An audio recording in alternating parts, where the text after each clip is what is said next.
si tu vas en droit pour faire de l'argent, ça se pourrait que tu sois déçu parce que c'est pas tous les avocats qui font beaucoup d'argent.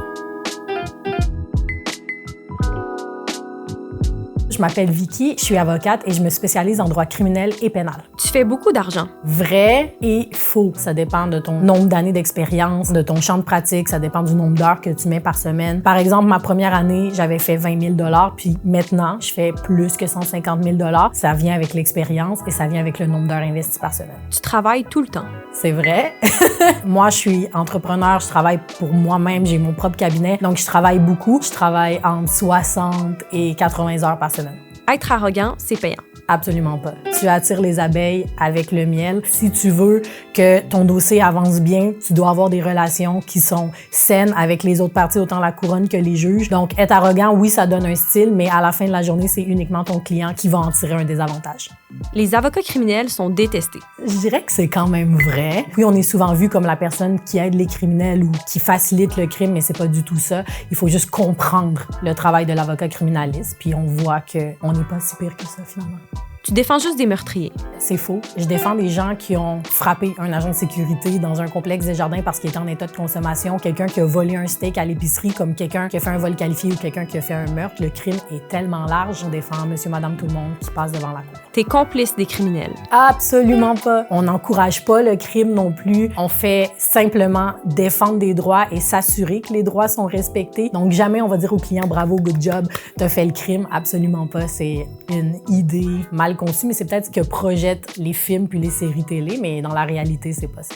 T'en vois de toutes les couleurs. C'est vrai. Quand t'es en droit criminel, tu fais affaire à beaucoup de types de personnalité. J'ai déjà vu des clients insulter les juges. J'ai vu un client sauter par-dessus un box des accusés. Avec le nombre d'années de pratique que j'ai, il y a vraiment plus rien qui m'impressionne. Mais c'est sûr que quand on choisit le droit criminel, faut pas avoir froid aux yeux. T'aimes pas les policiers. C'est faux. Il y a des policiers qui font du bon travail, du mauvais travail. Je pense que le système de justice, c'est tous des acteurs qui doivent travailler dans un objectif commun qui est la recherche de la vérité puis la justice. Donc c'est sûr que quand il y a des policiers qui mentent ou qu'il y a des policiers qui cachent la preuve, je les aime un peu moins. Mais en général, je les laisse faire leur travail, puis moi, je fais le mien le temps venu. Le droit criminel, c'est un milieu d'hommes. Je dirais que le droit, en général, c'est un milieu d'hommes. Encore aujourd'hui, en tant que femme, je sens que c'est plus difficile. Parfois même avec les clients, le lien de confiance, puis surtout le lien de respect peut être difficile. Ça m'est déjà arrivé de dire à un client qu'il était mieux de prendre un avocat homme de par les verbalisations qu'il me faisait. C'est un milieu d'hommes, mais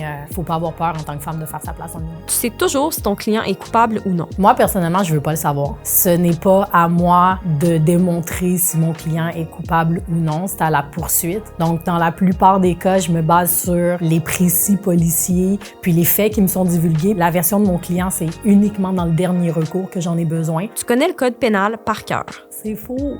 C'est faux. Quand on arrive en droit, il faut pas avoir un cerveau puis scanner toutes les pages de tous les codes. Il faut simplement apprendre à travailler avec notre outil, qui est le code criminel, donc savoir qu'est-ce qui se trouve où. Mais ce serait inhumain d'apprendre ça par cœur. Il y a plus que 1000 articles. T'es tout le temps stressé. Je dirais vrai et faux. En début de pratique, j'étais tout le temps stressée, mais avec les années, t'apprends à développer un style de vie qui est sain, puis dans lequel tu te sens bien. La santé mentale en droit, c'est vraiment important d'en prendre soin. Avec les charges de travail, puis la pression, puis les délais, on peut rapidement se prendre dans le cycle. Je crois que c'est pour ça que c'est important de garder une vie active et une hygiène de vie. L'aide juridique, c'est pas payant. Les gens ont souvent la conception que l'aide juridique, c'est des avocats qui sont gratuits. C'est faux. C'est uniquement l'État qui paye nos services plutôt que la personne qui est accusée. Tu es payé en fonction du travail que tu mets dans le dossier. Plus que tu travailles, le plus que tu es payé. Donc, je dirais que c'est faux.